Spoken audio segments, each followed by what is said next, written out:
The highest executive position he ever rose to was that of the Prime Minister of the Republic of Kenya.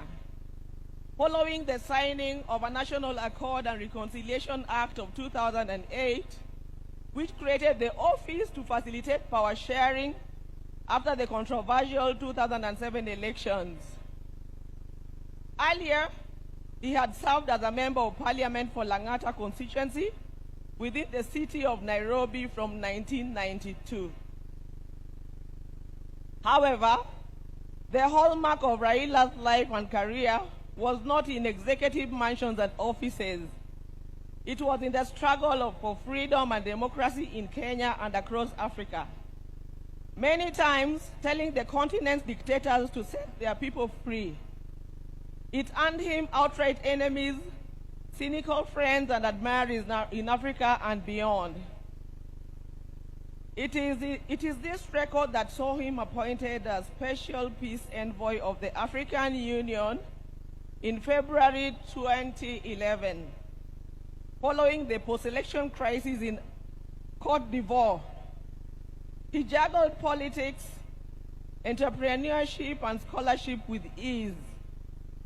Besides his career in politics, Mr. Odinga is also a successful businessman and entrepreneur, having founded the flagship family business, the East African Spectra, a manufacturer of gas cylinders for Kenya and the East African region.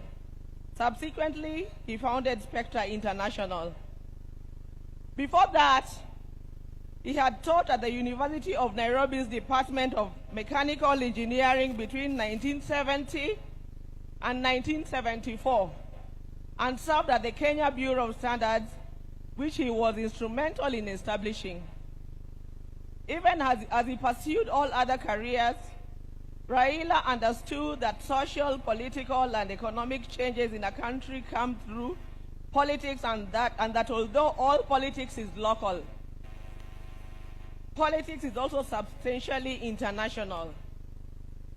So, even as he appeared to be rabble-rousing in the trenches of Kibra and Kondele, he understood that an hour comes when he needed to dust himself off and sit in boardrooms or take a plane to global capitals to negotiate politics and policies.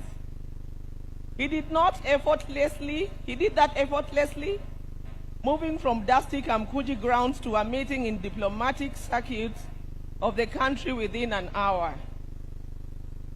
It was normal for Raila to be tear-gassed, water-hosed, and even shot at, only for him to show up at the boardroom for meetings with his tormentors as if torture at the field did not happen. He understood the place of man-to-man negotiations in the quest to influence policy and power. Raila disagreed fundamentally with many politicians, but the state of the Kenyan nation and how to transform it. But those disagreements never stopped him from sitting down with those he disagreed with or sympathizing with the views of fellow politicians. Raila believed in political parties as vehicles for advancing democracy and good governance. It is upon this belief that he was a founder member of the Forum for the Restoration of Democracy, that is Kenya, in 1991, the National Democratic Party in 1996, the Liberal Democratic Party in 1997, and in 2005, his present political vehicle, the Orange Democratic Party of Kenya. In 2013, he led his party into a coalition with other parties to form the Coalition for Reforms and Democracy, that is CORD, on whose ticket he ran for president.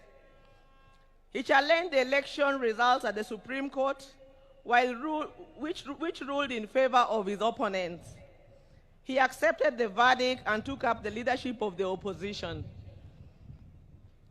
He contested the 2017 presidential election on the ticket of the National Super Alliance, that is NASA, which election ended up being nullified by the Supreme Court, but he stayed out of the subsequent contest.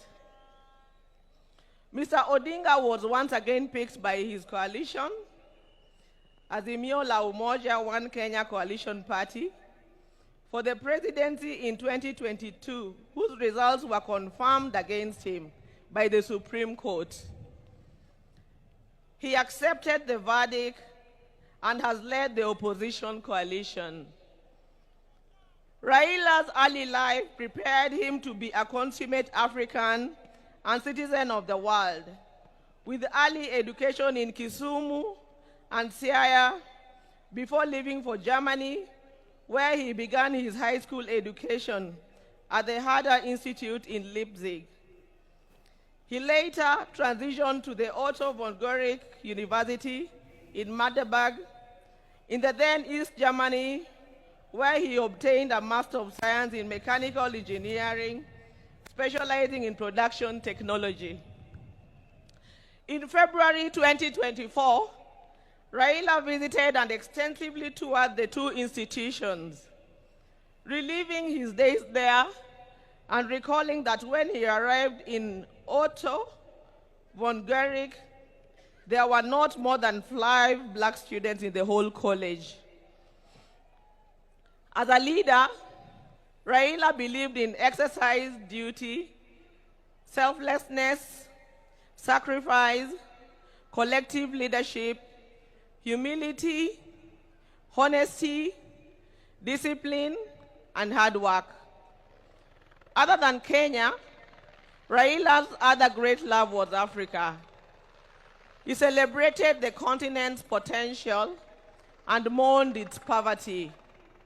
He mourned the death of leadership on the continent and felt the pain of its people being left behind by less endowed regions of the world because of failure of leadership. Indeed, the last major political project Raila quietly embarked on days before his death was a third biography dedicated purely to Pan-Africanism and what needs to be done to take the continent forward. In October 2018, Raila was appointed as the African Union High Representative for Infrastructure Development in Africa. He moved into the position with the swiftness and certainty of fish in water. He named the continental highway network corridors, railways, and airports as if they were here in Kenya. He was at ease with Africa's trade deficit figures in comparison to other parts of the world. In politics, Raila communicated the importance of reconciliation, forgiveness, and putting country over self. He forgave his jailers and worked with them to move the country forward. He emphasized that building a progressive country demanded that leaders rise above anger and the desire for revenge.